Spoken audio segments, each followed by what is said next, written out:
Okay, fellow babies, welcome back to Pachter Factor on SIFTD.net. If you're a Patreon patron or a YouTube subscriber, thank you. It's keeping Shane afloat. If you can remember, please try to link your Amazon Prime account to your Twitch Prime account. That'll let Amazon pay us. You're already paying for that for Prime. Costs you nothing, and we get paid. And at a minimum, please follow me on Twitter. Let's get to today's question. Today's question on Pachter Factor from SIFTD from the champ. Do ongoing games with seasons ruin the potential for sequels? If there ever is a Fortnite 2, the skins must carry over, but can they? Will companies like Marvel and DC allow these skins to be used forever? Will there ever be a Fortnite 2? Is it smarter to not release sequels for these games? Look, I think that the world is changing, so your questions are actually smart. Sequel is a 90s, 2000s concept. And I think that this is part of the problem with Overwatch 2, that, you know, and it was definitely a problem with Destiny 2.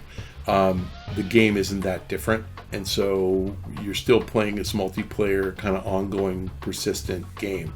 And the point of playing Overwatch is to do, you know, matches. It's not to play a single-player game. So what's Overwatch 2 going to do that's different? And they decided 5-on-5 versus 6-on-6.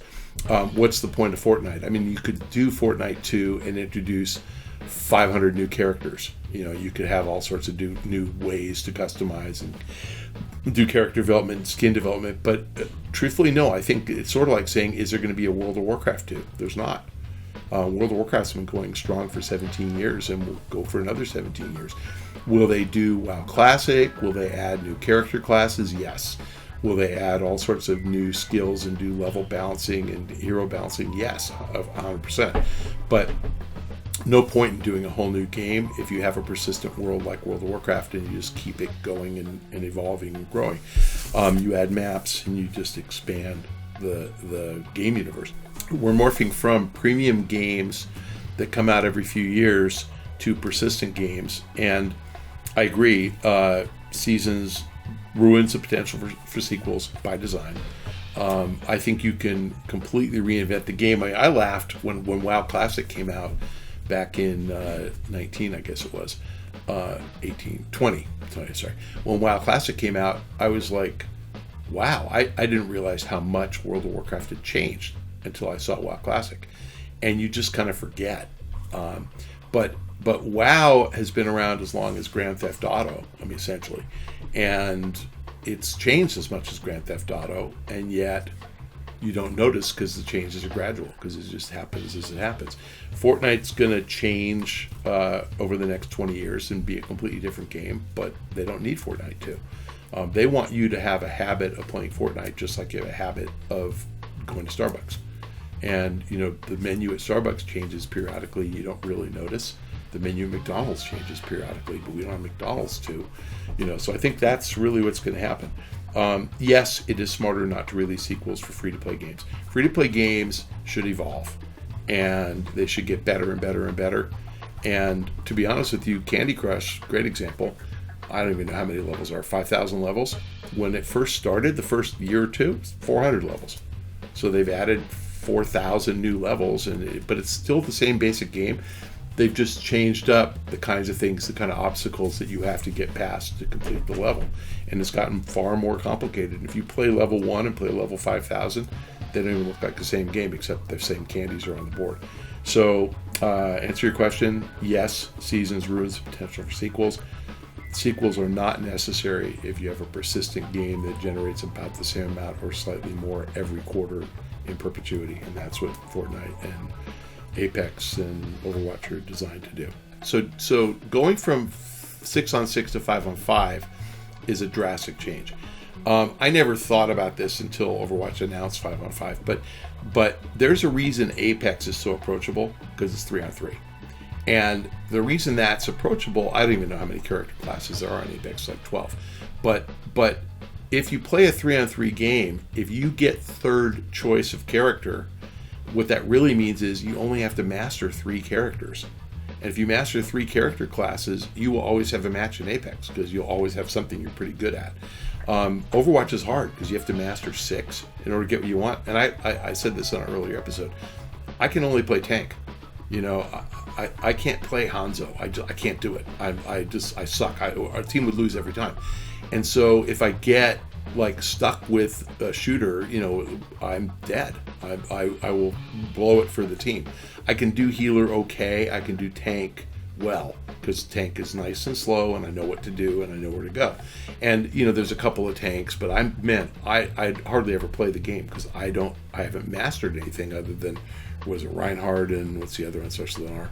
But they're two tanks. I mean, those are the two that I can play, and that's it. Where Apex, I don't like it that much actually, but I get it because you don't have to master that many characters. And the games that are super, super complicated, like World of Warcraft, there's like, what, 12 character classes, 14? There's a lot.